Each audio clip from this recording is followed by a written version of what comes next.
L'échange que vous allez entendre est un entretien épistémique. Il s'agit d'une conversation asymétrique dans laquelle on s'intéresse à notre interlocuteur en lui posant des questions. Au travers de celle-ci, nous cherchons à comprendre les raisons qui motivent son avis. L'objectif principal de cette forme de conversation est de passer un moment agréable et mutuellement enrichissant. Et je pense que Cyrano, qui a été sympa, qui est le premier à ouvrir le bal, tu peux te démute. Je crois que tu vas avoir l'honneur et la chance de démarrer avec ProGeeks parce que c'est un peu notre starter. ProGeeks, si ProGeeks est OK. Est-ce que tu as bien compris comment ça fonctionne et est-ce que tu as des questions à ce sujet? Non, j'ai compris il a bien fait de faire le rappel parce que moi je connaissais pas du tout le principe, mais comme je suis un super critique de la qualité des lives de TikTok, je trouve que la formule est très intéressante. On va voir comment ça se passe. Ah bah super. ProGeeks, est-ce que tu as fait ton petit échauffement, les adducteurs sont prêts, on risque pas un claquage, c'est bon pour toi? Non, je suis échauffé, c'est tout bon, je suis paré. Ok, et bah écoutez, je vous souhaite à tous les deux une très bonne discussion. On se retrouve dans 15 minutes avec peut-être des questions à emporter. À tout à l'heure, bonne discussion à tous les deux. Salut ProGrid, ça va? Merci Russell. Salut Cyrano, ça va bien, merci à toi. Ouais, très bien. Juste une précision parce que je trouve que la question est tellement incroyable que pourquoi fallait-il libérer Sarkozy? C'est faire déjà le préavis qu'il fallait libérer Sarkozy. On est d'accord? C'est ça que dit la question. Alors, oui et non. Le but en fait de la question, c'est souvent pour que les personnes restent, pour attirer du monde, et puis pour que les personnes qui sont le plus susceptibles d'avoir une conviction forte viennent en discuter. Donc c'est du clickbait, mais c'est de bonne guerre. Bon, ok. Voilà, exactement. T'as bien compris le pourquoi. Qu'est-ce que toi-même t'en penses? Ça t'a fait réagir assez rapidement. Du coup, quel est ton avis, ta conviction là-dessus? Alors écoute, moi j'ai les bras qui m'en tombent, honnêtement. Je connais pas un seul pays, moi je reviens de 17 ans d'expatriation, où les valeurs morales, elles sont tellement effondrées pour qu'une question pareille se pose. Quel que soit le bord politique, ça me paraît complètement incroyable. Je veux dire, ce qu'on a vu, ça en dit long sur l'effondrement, mais général, de tellement de choses en France, que ça me navre. Et franchement, honnêtement, c'est pas le cas Sarkozy en lui-même. À la limite, je m'en moque. Toutes les personnes on va dire une connaissance sérieuse du politique, ils savent que la corruption c'est quelque chose qui est inévitable et nous ce qu'on demande à la limite à un homme politique à peu près conscient c'est de pas trop en prendre ou même de servir mais de penser au peuple. Donc c'est même pas un jugement par rapport à tout ça. Moi ce qui m'hallucine en fait, c'est à quel point toutes les valeurs chez nous ont été inversées. Et je pense que une fois qu'on en a fini avec l'affaire Sarkozy, bah je pense que tout est possible en France. Maintenant, je te laisse lancer le débat parce que c'est vrai que c'est un truc. J'ai une petite charge émotionnelle de colère et tout. Moi, j'ai rien personnellement contre Nicolas Sarkozy. Je crois pas à la gauche, je crois pas à la droite. Je le dis tout de suite comme ça règle le problème. Je déteste les débats gauche-droite. Je suis un anti-européen, voilà, anti-UE. Donc, je m'en fous complètement, honnêtement, et tout quoi. Mais le fait que ça se passe de cette façon, et on va en parler, ça me paraît complètement dingue. Et je trouve ça mais dramatique et super inquiétant pour mon pays. Voilà. D'accord. Alors, pour que je comprenne bien, parce que tu vois, quand on dit les bras m'en tombent, alors je pense déjà comprendre un petit peu ton avis, mais est-ce que tu arrives à être très explicite? Les bras t'en tombent par rapport au fait qu'on le libère ou par rapport au fait qu'on l'ait emprisonné? Est-ce que tu arrives à être très explicite dans ton opinion de base pour que je le comprenne le mieux possible? Par rapport au fait que ce mec, il a fallu presque 18 ans pour le mettre en prison, par rapport au fait qu'il est entré en prison, par rapport au fait qu'il a bénéficié de tellement de choses qui sont juste inacceptables, visite du ministre de la Justice, petit entretien avec le président de la République, critique massive du système judiciaire français pour lui. Je veux dire, si on arrive à ce principe de république bananière que lui-même a porté, puisque je rappelle que cet homme, pour 50 millions de dollars ou d'euros, je sais plus, il a accepté l'argent de Kadhafi. Et il y a beaucoup de gens, moi j'ai vécu en Afrique, qui depuis ce moment-là pensent que la France est presque une république bananière et qu'on a vraiment plus de leçons de morale à donner à qui que ce soit. Que je sais pas par où commencer en fait avec Nicolas Sarkozy. Alors on va tellement c'est que des dossiers simples. Si je comprends bien ce que tu me dis, c'est normal qu'il ait été en prison. Parce qu'il y a eu de la corruption pour 50 millions d'euros. Non, c'est pas pour ça. Écoute, il y a tellement de dossiers. C'est pas normal qu'il ait été libéré. C'est pas normal qu'il ait fallu 18 ans pour qu'il y ait un jugement. Juste avant, je pose un contexte pour faire de la vraie politique. Sur 40 ans, ou 50 ans en France, il y a deux personnages qui ont fait peur plus que n'importe qui à quasiment tout le monde dans l'hyperstructure du pouvoir. Pour les anciens, il y a eu Charles Pasqua, qui est un homme qui était extrêmement mais terrifiant quoi, avec des liens avec la mafia, qui a lancé le trafic de hashish au Maroc, qui un ancien résistant en plus, un mec assez intelligent, hein, un homme d'une dureté incroyable. Et il y a son fils spirituel, et c'est pour ça qu'il a fallu autant de temps, et c'est pour ça également qu'on l'a libéré. Et c'est Nicolas Sarkozy quoi. D'ailleurs, il a repris les Hauts-de-Seine que lui a refilé Charles Pasqua. Il a fait beaucoup d'alliances là-bas. Et aujourd'hui, c'était très difficile de gérer le cas Nicolas Sarkozy. Ça aurait été un autre homme politique, ça serait passé sûrement beaucoup plus vite et beaucoup plus violemment. Et si tu veux qu'on commence sur ce qu'on peut reprocher à Nicolas Sarkozy, on peut y aller. D'accord, donc toi tu penses que le vrai scandale, c'est que ça a pris beaucoup trop de temps pour qu'il soit condamné à la base. Non, le vrai scandale c'est ça. Premièrement, le vrai scandale c'est qu'il ait pris que des petites condamnations parce que il a fallu une petite juge, une femme de province qui se cache d'ailleurs, pour commencer à appliquer un quart du tiers de la loi. En plus, c'est toutes les arnaques avec les messages et de son avocat, les faux téléphones, il s'est vraiment ridiculisé de A à B. Moi, je dis tout simplement que Nicolas Sarkozy est le président le plus corrompu de toute l'histoire de la Ve République, qu'il a mis la France à un niveau de corruption réellement quoi, tellement élevé que honnêtement on n'a rien envié à des pays d'Afrique. Donc ça a pris beaucoup de temps. Il est très très loin de la peine qu'il devrait avoir et en fait qu'il n'y ait même pas de sanction morale, politique même, politique. J'ai l'impression que c'est comme Balkany qui s'est fait condamner, qui retourne se présenter dans sa mairie et qui est réélu quoi. Comme si nous les Français on avait ce truc, excusez-moi, de se la faire mettre et qu'on y prenait un plaisir assez malsain quoi. C'est super inquiétant en fait, super inquiétant. D'accord. Donc, pour toi, il devait pas sortir de prison. Donc, fallait-il libérer Nicolas Sarkozy? Ta réponse est clairement non.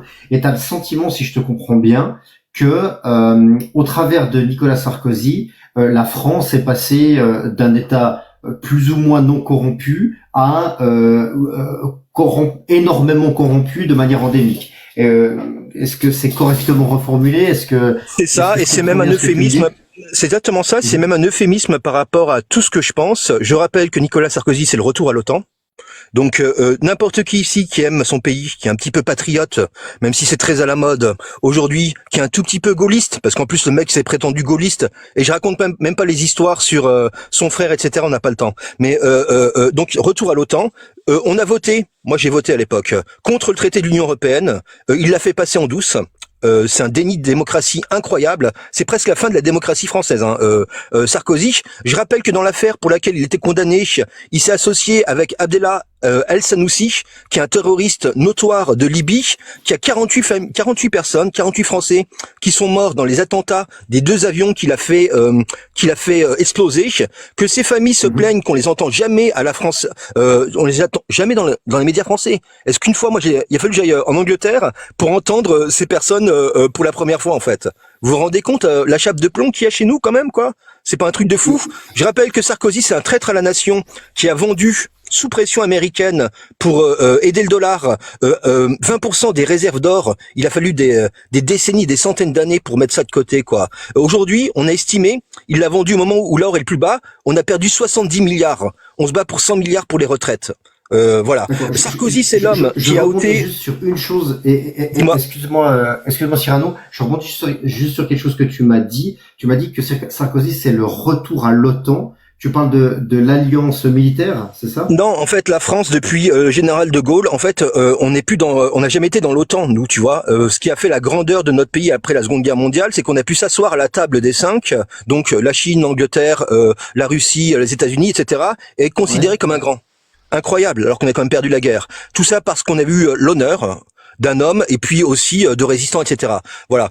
Sarkozy, sa première décision quand il arrive, c'est retour à l'OTAN. C'est-à-dire qu'on est maintenant membre de l'OTAN. On appartient à une alliance. Avant Sarkozy, la France ne faisait pas partie de l'OTAN. Avant Sarkozy, on collaborait avec l'OTAN, mais on dépendait pas de l'article 5 de l'OTAN qui fait qu'aujourd'hui, si demain il y a une guerre, on y va et on n'a pas le choix. Même si c'est la Turquie qui se bat contre je ne sais pas qui. Et avant Sarkozy, c'était pas le cas? Non, avant Sarkozy, c'était pas le cas. D'accord. Et ça, c'est très important, vérifiez-le. J'espère qu'il y a des mecs qui fact-check en même temps que je parle, comme ça on aura les choses intéressantes. Ça, c'est, écoutez bien, dans les 10, 15 ou 20 ans qui viennent, cette décision va nous coûter extrêmement cher. Extrêmement cher. Ok. Alors, je te parle d'un pays qui ne fait pas partie de l'OTAN. Et je finis par un dernier point. Je rappelle Vas-y. Je rappelle qu'il a ôté de la Constitution française le délit de haute trahison. Et c'est pas pour rien. D'accord. Comment tu sais que la France ne faisait pas partie de l'OTAN avant Sarkozy? Mais écoute, ça c'est sérieux. Je demande à ChatGPT et tout. Enfin, attends, faut tu poser des questions sérieuses. Ce que je viens de te dire, c'est connu et reconnu. Enfin, voilà. Je veux dire, les gars, faut pas me poser des questions comme ça. Si vous voulez, prenez 2 secondes pour le vérifier. On avance dans le débat. Alors, je te pose la question l'important est pas savoir si c'est vrai ou si non, c'est pas vrai. non, si l'important c'est de savoir si c'est vrai ou pas. Attends. C'est ça qui est important. Non, attends. Écoute, si quelqu'un veut bien prendre, parce que sinon ça va prendre 10 minutes de discussion pour rien, 10 secondes pour le vérifier, il le vérifie, il te le dit dans le chat et on avance, mais on va pas discuter de ça, c'est un truc, c'est connu quoi en fait. Ok, alors si t'as pas envie d'aller dans cette direction, on va pas s'assurer. Attends, je veux bien aller dans cette direction, mais on va pas débattre du fait que Sarkozy, c'est le retour de la France dans l'OTAN. C'est un truc qui est super connu. Je suis même étonné que tu le saches pas, quoi. Alors, aucun souci. Attends, et je finis par un dernier point. J'habite pas en France, hein, donc du coup. Ok, pas de problème. Mais t'imagines que pour nous Français, c'est quand même un truc qui est quand même super important. Je rappelle que l'OTAN, l'article 5, si n'importe lequel de ces 26 ou 27 pays, en fait, entre en guerre, par alliance automatique, on se retrouve dans une guerre. Tu vois, nous en France, pendant très longtemps, on a porté cette idée de troisième voie, d'être un pays indépendant. C'est pour ça qu'on était adoré à l'époque et qu'aujourd'hui on est détesté aussi. Il faut pas le mentir. Hein. Ah ouais, ça je pourrais le dire aussi. J'en parlerai après ça. C'est quelque chose de dramatique pour nous. C'est quelque chose de dramatique. Et au fond de moi, vous pouvez dire ce que vous voulez. Moi, je pense pas qu'il y ait un seul Français qui est prêt à mourir pour la Turquie, qui est prêt à mourir pour la Pologne. Je suis désolé. C'est pas vrai. C'est pas nos intérêts. Il y aura toujours des conflits. On veut pas être automatiquement lancé dans une guerre. Et d'ailleurs, c'est le meilleur moyen de provoquer des conflits d'ordre majeur, presque des conflits mondiaux. Ensuite, je veux dire, on connaît tous la grande phrase de Mitterrand sur les États-Unis nous font une guerre, etc. Vraiment retourner comme ça sous pavillon américain, c'est nul. Et d'ailleurs, pour ceux qui aiment les Simpsons, vous savez que suite dans la version anglaise, suite à ça, il y a eu cette fameuse expression qui a été lancée par les Simpsons. Et depuis, vous savez comment ils nous appellent les Américains? Non, vas-y, dis-moi. French Eating Surrender Monkeys. Pour ceux qui parlent pas anglais, ça veut dire singe capitulard bouffeur de fromage. Parce qu'il y a aucun respect. Moi, j'ai beaucoup d'amis dans l'armée de la part des armées américaines quand ils sont avec les autres nations dans le cadre de l'OTAN. Voilà, pour le dire gentiment, quoi. Donc attends, je finis. Okay. Pour un pays, c'est pas moi qui le dis, c'est l'historien britannique. Pour le pays, ça va faire mal aux fesses à beaucoup de monde, qui a gagné le plus de batailles dans son histoire militaire, et c'est la France. 180 et quelques, on en a gagné 140, on en a perdu une trentaine et le reste c'est des matchs nuls. C'est quand même particulièrement humiliant. D'accord. Alors passons cette partie autant où t'as pas trop envie d'en discuter. Si on revient sur je vais discuter de ce que tu veux de Sarkozy, donc toi t'étais pour son incarcération, mais par contre contre sa libération. Est-ce que Attends. Non, moi je suis pour l'application de la loi et de la justice en France sans exception. Tu vois, on a ce principe républicain, c'est égalité de traitement devant la justice. Et ça n'a pas été du tout le cas dans l'affaire Sarkozy, quoi. Ok, et donc t'as ce sentiment que la loi n'a pas été appliquée pour le cas Sarkozy dans le cadre de sa libération, du coup. Comme j'aime beaucoup les mots, on pourrait appeler ça plus qu'un sentiment. Tu vois, c'est un constat. C'est un constat, il suffit de prendre un livre de droit, d'accord? Tu regardes les peines pour ce pourquoi. Et encore, il a même pas fini puisqu'il a un appel. Ses affaires vont revenir. Big Malion, il s'en sortira pas. Tu vois?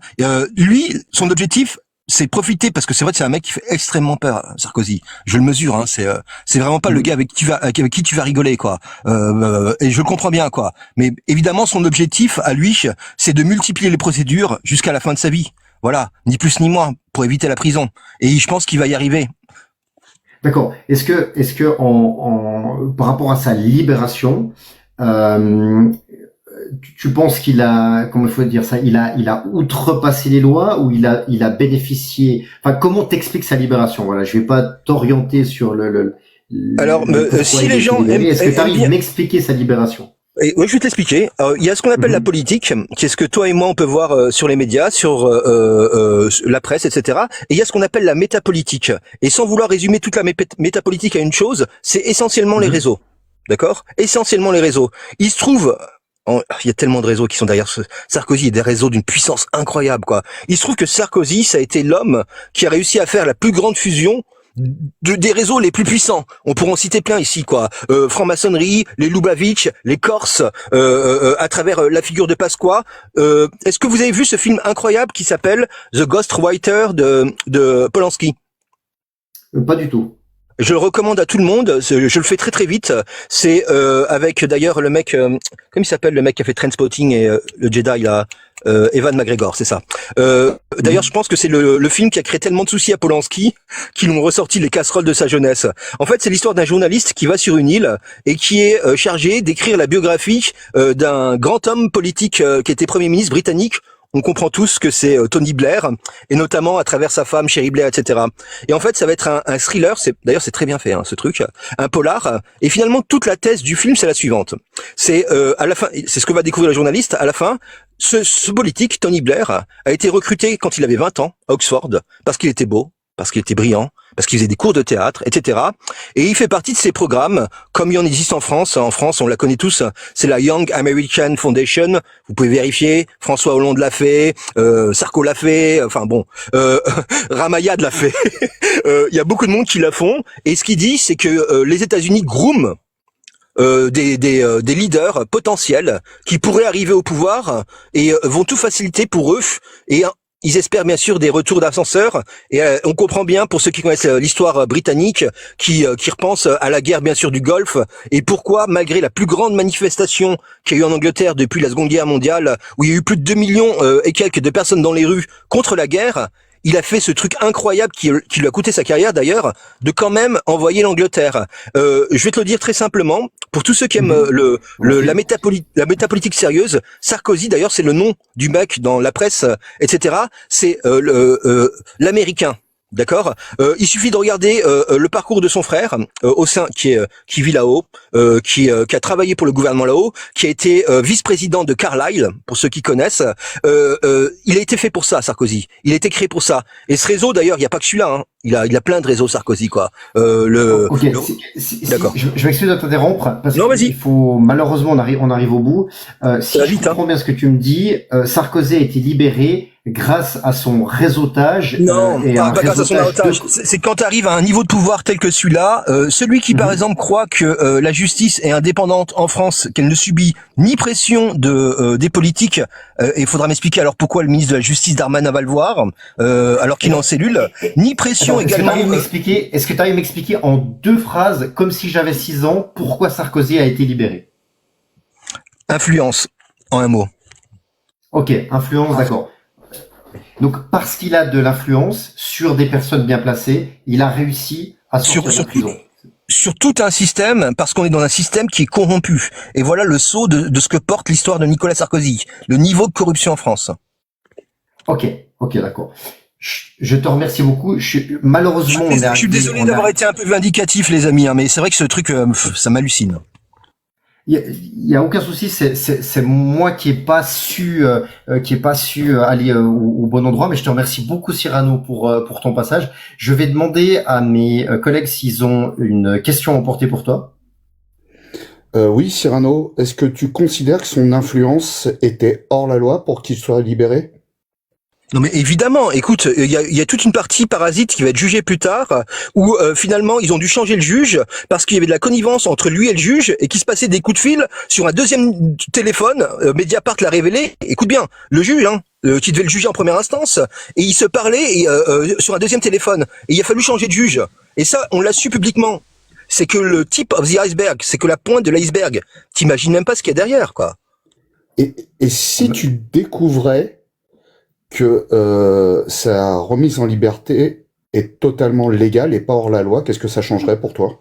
Tout est légal à partir du moment où c'est acté par la justice. Mais ça voudrait pas dire ça. Et également, il y a un truc auquel je viens de penser, etc. Où a-t-on vu un jour que quelqu'un rentre à sa cellule, à la cellule d'à côté, avec ses gardes du corps, et a une autre espace qui lui est réservé, qui est son espace de travail où il peut aller de... C'est quoi de cette république des privilèges? Moi, je vous raconte une histoire et je vous explique pourquoi je suis pas content. On oublie Sarkozy 2 secondes. J'ai un pote à moi, en fait, c'est un père de famille, il a 3 gosses.